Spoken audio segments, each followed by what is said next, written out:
I take the time to work through this exercise because it's really annoying. It's annoying in the sense that it's way too more complicated than it needs to be.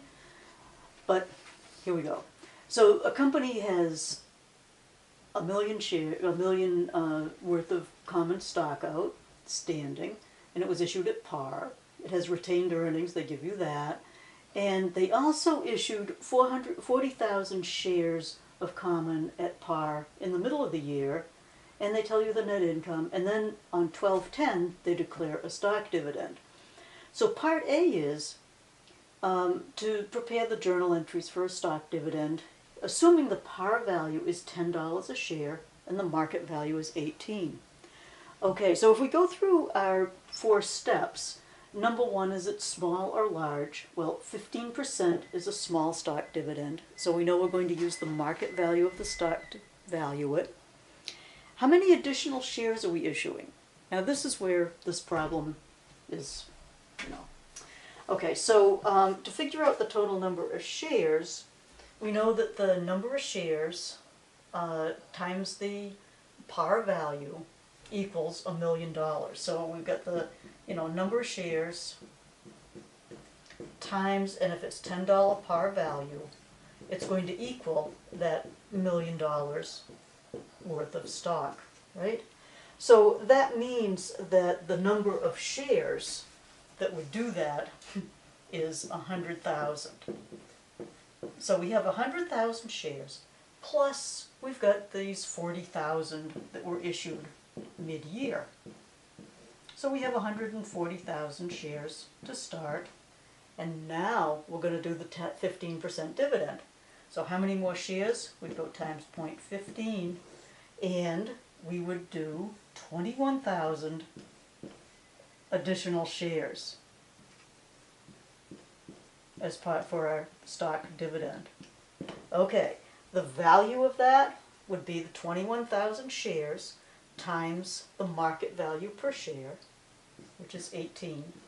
And so that gives us a total value for the stock dividend of $378,000. Okay, and then you have to allocate it between your common stock and your additional paid-in capital. So our common stock portion would be,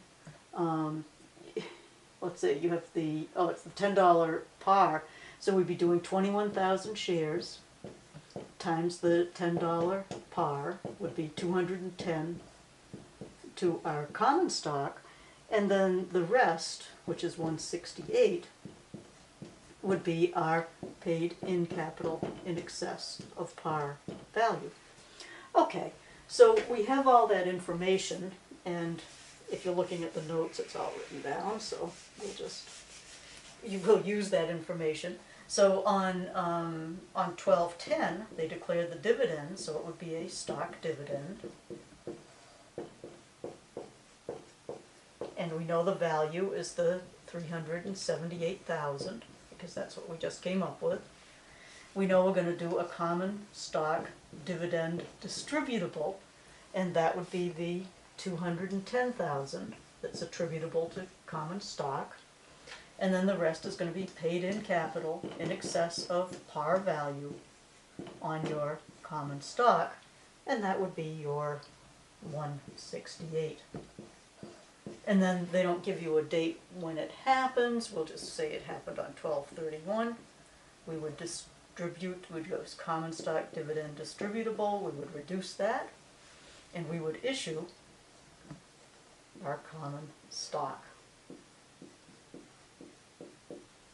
for the 210.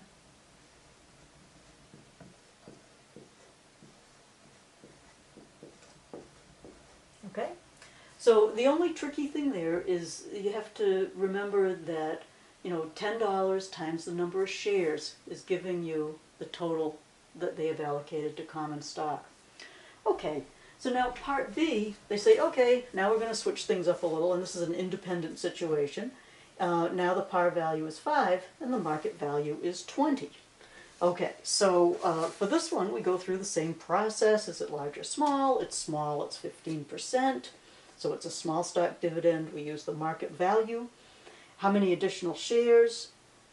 Well, now we have to recompute that, because when we're going the number of shares times $5 is going to give us $1 million. You can see why I call this problem annoying. Okay, so the number of shares must be 200,000 to start. And then we issued 40,000 more. So 240,000 is the number of shares that we're starting off with. And then we do our 15% dividend, our stock dividend.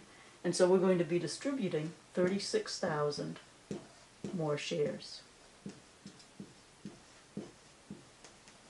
So we started out with 200,000 shares, because 200,000 times the par value gives you the million. 40,000 were issued in July, 240 altogether. That's the number of shares. How many more? 15%, 36,000. Value them.